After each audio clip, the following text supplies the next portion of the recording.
never studied painting. All my experience with putting paint on something came from graffiti. And the kind of graffiti I did was always really simple. As I started to paint in a studio, you know, I would paint these letters, and it would be like straight lines, and you know, everything I would try to make it perfect, and it just drove me insane.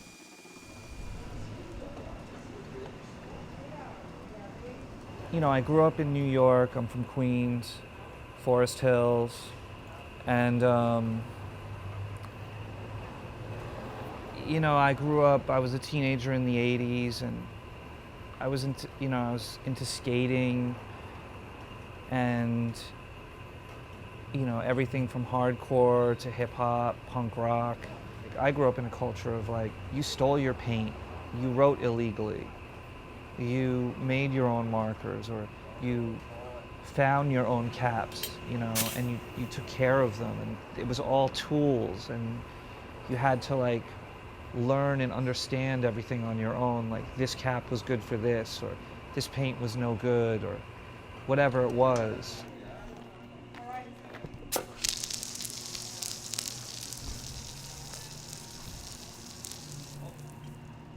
When I started just doing drips on doors or mailboxes, you know, I got a lot of positive feedback.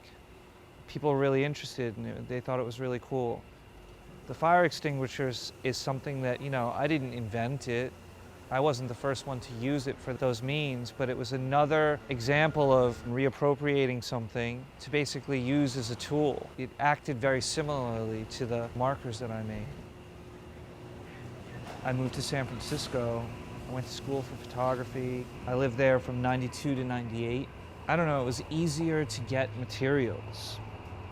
So from a graffiti sense, paint was more accessible, markers were more accessible, all kinds of things were more accessible to me, because in New York, like, stuff was so locked down. I probably started making Krink around 93, and that was it. There was no business plan, there was no t-shirt company, there was no street art. It was just friends and having a good time, and you know, I was able to kind of have my own aesthetic on the street and stand out from the rest of the people. And since I had my own kind of tool and materials, you know, people had to figure that out just to get to where I was, you know, so it was just being that little bit ahead of the curve.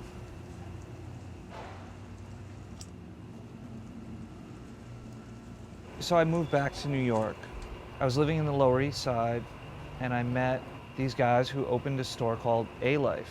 They were just like, look, this is really interesting what you're doing. We think you could sell it. You know, we'll help you. And it became this creative project.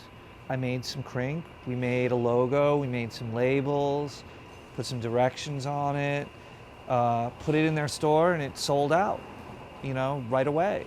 So they got press. They had Krink there, other shops saw that and wanted it. And then at the same time, I would hook up with you know, like the Iraq crew. They were young. I was, you know, I was a little bit older at that time, so I wasn't really going hard. These guys were really going hard. And so I'd give them Krink, and they would just be out every night writing until all of downtown was basically covered. And that got a lot of attention because everybody was like, what is that? You know, what is that? How are they doing it? It's Krink. I run a business, you know, as one part of something that I do. But I also work on art and design projects. And it's really difficult sometimes to be doing both because mentally they can be really different kind of spaces.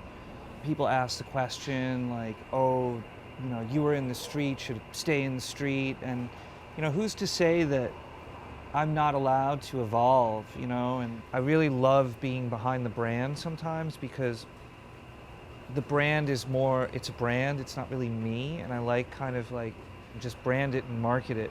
With me, sometimes it's like stuff is like, you know, it's emotional, and I kind of want to have to be able to do whatever the hell I want to do.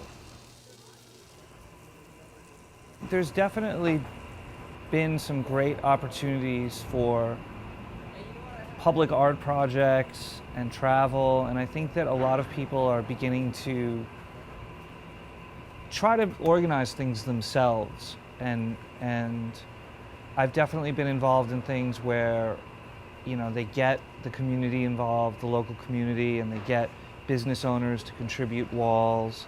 They fly in artists from all over to paint on walls and as part of greater public art project. And it's all people who are just really interested in art, but maybe it's not like a formal gallery setting. It's more interested in the public space and kind of youth culture. We are at Lofton Space in Honolulu, Hawaii. I've been on Queen Street for about the past 8 years now. Slowly made my way into this warehouse. We acquired the front. We had a denim store. And before the denim store, we had a streetwear store called Queens. And we carried Krink. So I was in contact with Krink about 5 years ago. When we were planning these shows, I thought it would be so cool to bring him here because I mean he's such an inspiration to so many artists out here, and the simplicity of what he does is amazing, but he's the expert in dripping and ink.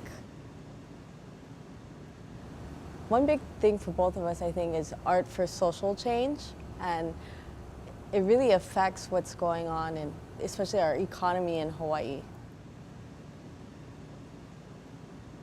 I've lived in Portland and San Francisco and Japan and in Hong Kong. She's lived in San Francisco and New York and Paris and stuff.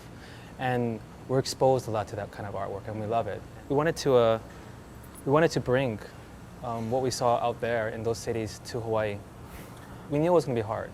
We knew that there was going to be a huge educational aspect to it because it's not as common here to have art shows. How's it coming?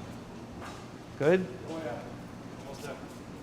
I've definitely done some sculptural pieces, and I'm really interested in working with sculpture, and this comes back to like, this is like very architectural, you know, and I'm also do things that are very minimal, and those things are really interesting to me. So I think that, you know, this shape and this size, it's really not foreign to me at all. I've done a couple of things that have been much smaller, but I just felt this space, there was a really good opportunity, and Jasper and Tiffany were down, you know, and they're ambitious, and I think this is ambitious, you know, it's still a small underground space. We're just trying to make something happen that is going to be a little different maybe from some of the other things that they've done. I've definitely done a few like things like this that are really buildings or large walls, interior or exterior, all painted with fire extinguishers. You know, I've done all over from Moscow to Prague. I've been really fortunate. Dry. Wall is hot. But you're really dealing with architecture. You're dealing with the angle of how a wall is seen, or maybe it's a rooftop and you got to climb to it, or maybe it's got a corner or there's a ledge and you got to paint on the ledge. You got to stand on a foot-wide ledge to paint the wall, and you're painting a 10-foot wall by as tall as you can reach or something. And all of those things make you consider space really differently. And so that was a really big influence for sure on like my process. I don't write graffiti anymore, but I still see how it's such a big influence on like what I do and how I do it.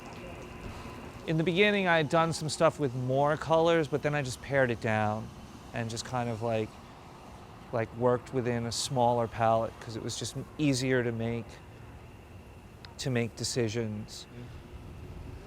And I really liked yellow and blue, and it was really just the blending though of them making green that became really interesting.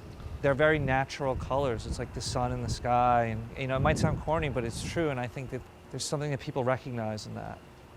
With colors, you know, because I've always been in this urban environment, can bring a lot to those often drab places. And so, you know, this is a cinder block wall. It's not necessarily architecturally noteworthy, but I think to bring color to that is, I don't know, that's like part of something that I'm just interested in doing.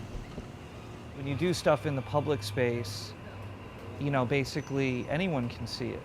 It's free and it's available and people come by and there's a reaction and, you know, it's almost always positive. Oftentimes more people care about just advertising something. But I think that public art is important.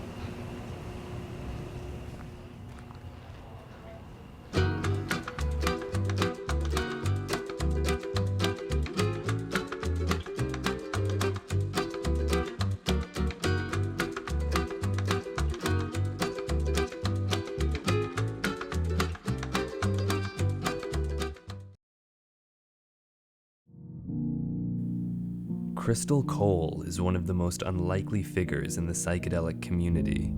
A goth stripper from Kansas whose introduction to the psychedelic underground came in February of 2000 when she fell deeply in love with a mysterious man named Todd who was the heir to a spring manufacturing fortune. She quit her job as a dancer and moved in with Todd at a decommissioned nuclear missile silo that served as his private pleasure dome of lysergic delights.